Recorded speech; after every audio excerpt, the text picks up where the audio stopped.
राष्ट्र सुरक्षा और विपक्ष की भूमिका, किस तरह से विपक्ष पुलवामा और बालाकोट के बाद खास करके राष्ट्र सुरक्षा को देखता है, इस पर हमसे चर्चा करने के लिए हैं CPIM general secretary Sitaram Yechury जी।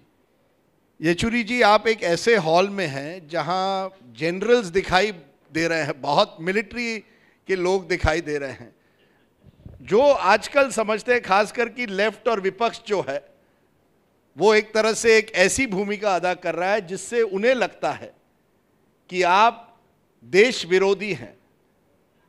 मैं देशद्रोही शब्द नहीं यूज करूंगा, ये पॉलिटिशियंस यूज करते हैं, पर आप मुझे बताइए किस तरह से आप देखते हैं जब आर्मी का कोई जनरल या सरकार का कोई मिनिस्टर टीवी पर आप आकर कहता है कि विपक्ष जो है वो देश विरोधी है। देखिए, पहली बात तो ये है कि ये सवाल जो आप पूछ रहे हो मुझे, अब हमारे सैनिकों को और बहादुर लोगों की एक्सक्यूज़ मत लीजिए आप। अगर आपके मन में है ये सवाल तो पूछिए आप।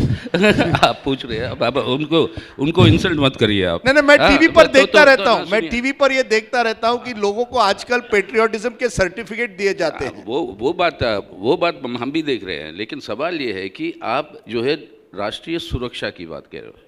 राष्ट्रीय सुरक्षा जो है हर समय उसके अंदर पक्ष और विपक्ष कभी नहीं होता, जहाँ तक हमारी ताल्लुकात है, और उसके अंदर ना पक्ष है ना विपक्ष है। राष्ट्रीय सुरक्षा हम सब के लिए उतना ही महत्व है जितना महत्व बाकी सब लोगों के लिए होगी।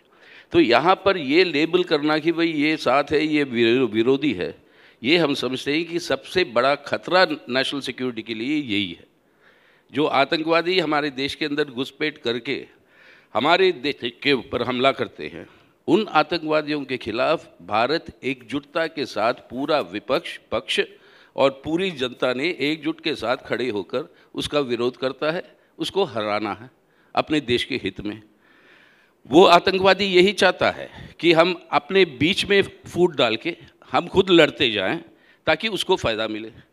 अफसोस की बात है कि सरकार और सरकार से ज़्यादा आप मीडिया वही काम कर रही है कि ये फूट फैलाने की, जब एकता की ज़रूरत है। अब विरोधी कौन है? जो फूट डाल रहा है वो है विरोधी, जो एकता चाह रहा है वो विरोधी नहीं है, वो देशभक्त है। अब ये फूट जो डाल रहे हो आप, इससे हम समझते हैं कि हमारे देश के लिए बहुत बड़ा खतरा इसी से पैदा होता है। तो आज हम कह रहे हैं कि आतंकवाद और सुरक्षा की बात आज पे क्यों आ रही है एजेंडे पे, बालाकोट के बाद? इससे पहले क्या था हालत आतंकवाद का आपके पास? मैं आपको आंकड़े बताऊं? आप कुछ नंबर लेके आए हैं? नो, आंकड़े बताऊं मैं आपको? आप बताइए।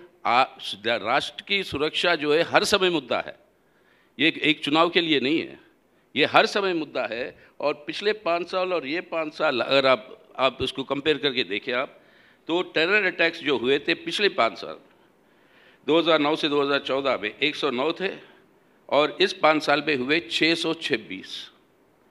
जवान जो हमारे शहीद हो गए पिछले 5 साल में थे न, आगे पहले वाले 5 साल में थे 139, और इस 5 साल में हो गए 438,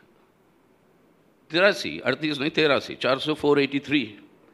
और आपके सीज फायर वायलेशंस जो हुए थे द 5 years अर्लियर 2009 और 14 में, वो थे 563, और इस 5 साल में हुए 5596। आप कहना क्या चाहते हैं? पता तो मैं अभी, और जो सिविलियन जो मरे हैं वो पहले 5 साल में 12 थे, और इन 5 सालों में 210।